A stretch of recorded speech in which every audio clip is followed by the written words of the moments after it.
un grupo de psicoanalistas hemos tratado de hacer es de ligar la neurobiología moderna con la concepción moderna de los afectos en psicoanálisis. Y entonces yo he llegado a la conclusión de que los afectos son las motivaciones fundamentales, son las estructuras psicobiológicas que nos motivan hacia cosas buenas y agradables, o alejándonos de cosas malas y peligrosas. Y que la integración de los afectos buenos es el origen del libido como una motivación jerárquicamente supraordinada que integra todos los afectos buenos, y que la agresión o la pulsión de muerte es la integración de todos los afectos negativos. De modo que es como una inversión de la posición de Freud, que decía las pulsiones se expresan en afectos. Lo que yo digo es que los afectos se integran en pulsiones. ¿Qué consecuencias concretas puede tener eso en una terapia, una psicoterapia, un psicoanálisis práctico, el que recibe el paciente normalmente, la manera de trabajar terapéuticamente? Bueno, antes de contestar esa pregunta tengo que agregarle 2 o 3 conceptos más, si me lo permite. Por supuesto, lógico. Las pulsiones, entonces, como organizaciones generales, influyen en la activación de ciertas relaciones de objeto, todas caracterizadas por afectos. O sea, los afectos llegan a ser señales de las pulsiones, como decía Freud, pero son constituyentes, son tanto constituyentes como señales. Y los afectos nos dan la indicación de cuál es el conflicto dominante en cualquier momento dentro de la situación analítica. Esa concepción del afecto que acabo de resumirle ha sido aceptada por otros distinguidos psicoanalistas. Yo estuve medio solo hasta hace 10 años, pero Serge Lebovici, un distinguido psicoanalista francés, analista infantil, ha aceptado eso. Joseph y Anna-Marie Sandler, dos grandes teóricos del psicoanálisis británicos, han aceptado este punto de vista. Y lo que es casi más importante, Rainer Krause, que está en la punta de lanza de los estudios neurofisiológicos de afectos, es un neurofisiólogo y psicoanalista, también ha tomado esta teoría. Entonces, le debo 2 respuestas. Una, ¿qué implicación tiene esto en la parte clínica? Y la otra, ¿cómo se relaciona esto con la teoría contemporánea neurobiológica del afecto?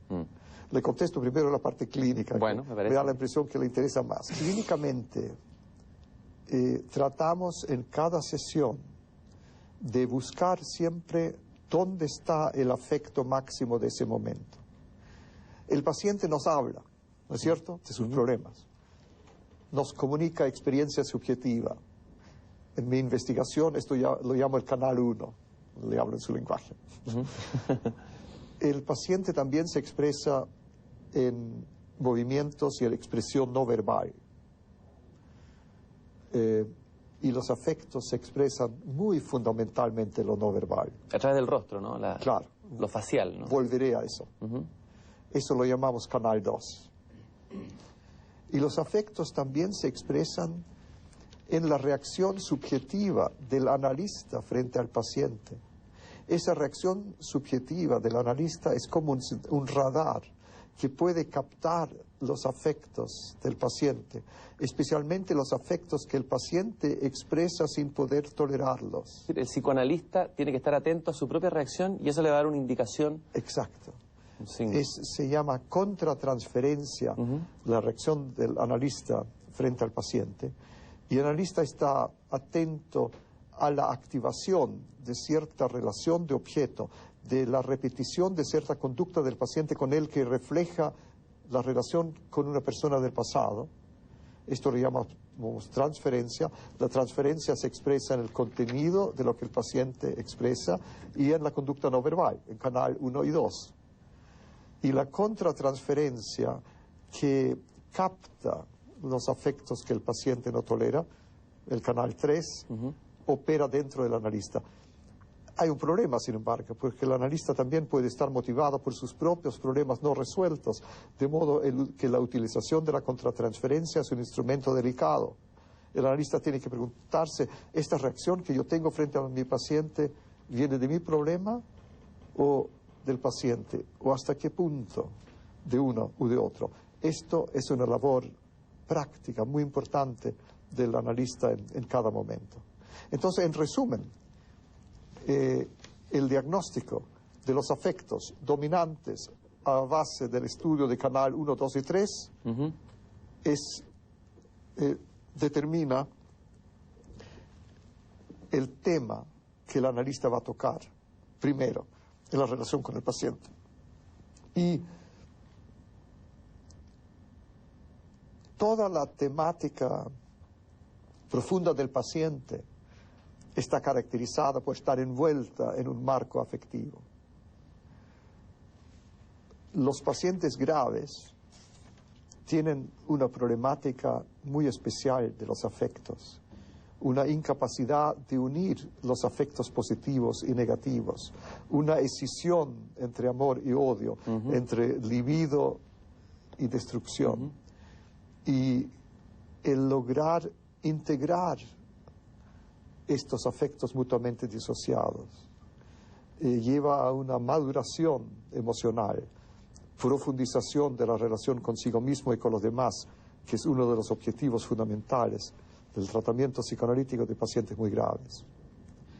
Esa es la respuesta de cómo nos afecta nuestros conocimientos de los afectos en nuestra función práctica, digamos. Práctica. Al mismo tiempo se ha operado una revolución en la neurobiología de los afectos. De la teoría que los afectos eran fenómenos de descarga de los tiempos de Freud,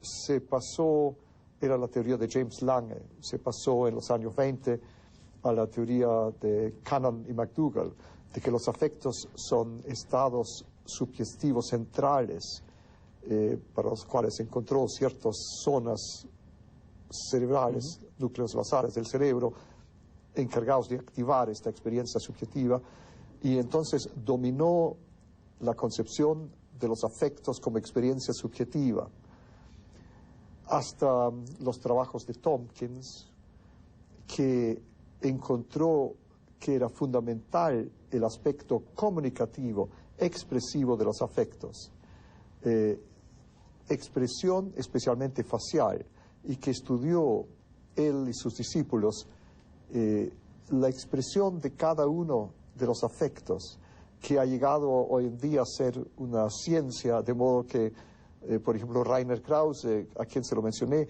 es capaz de diagnosticar el afecto de cada momento de un individuo a través de la expresión facial.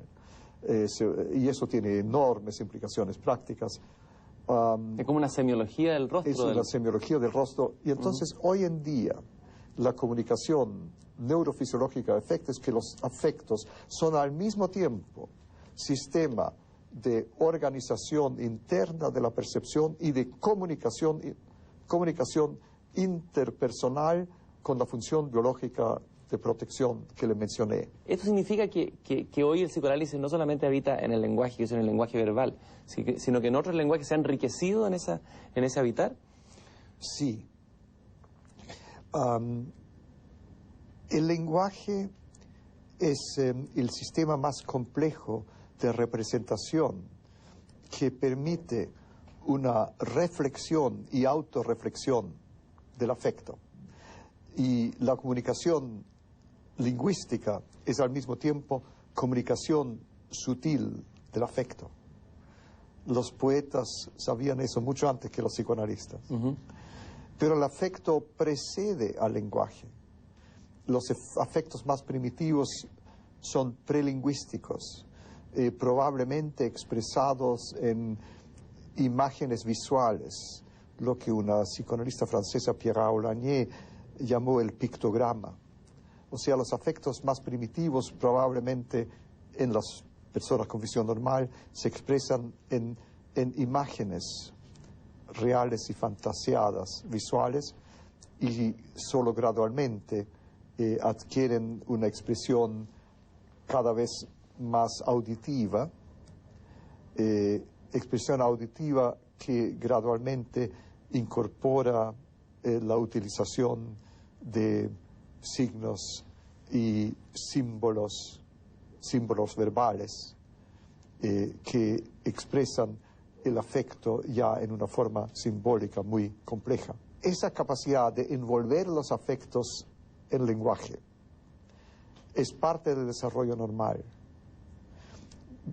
Bajo condiciones de patología muy primitiva, con afectos primitivos intensísimos, esto no se logra o se pierde. Los afectos rompen su contenido lingüístico y se expresan o en actividad, en conducta, lo que llamamos acting out o pasaje al acto, o en somatización. Y los pacientes más graves tienen dificultad de contener los afectos con su envoltura lingüística y lo expresan en acción y somatización. Y la tarea, en estos casos graves, la tarea para el analista es de ayudar al paciente de reintegrar la tolerancia afectiva como experiencia psíquica. O sea, tenemos que transformar acting out y somatización en experiencia psíquica.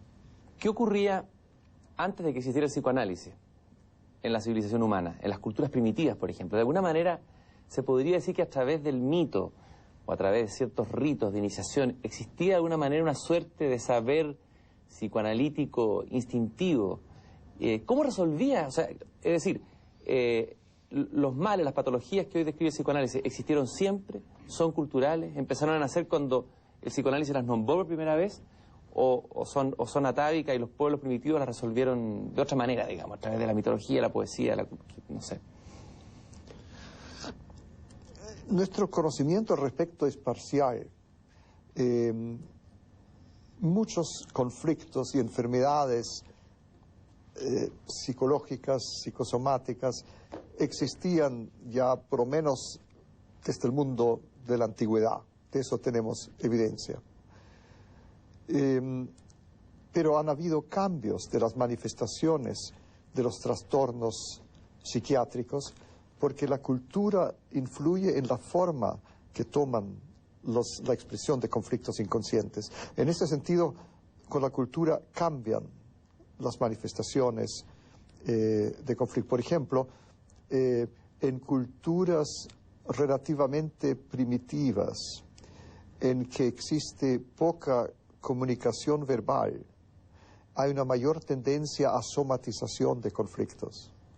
En culturas en las cuales comunicación lingüística es muy dominante, aumenta la expresión de conflictos en forma de afectos patológicos, angustia y depresión.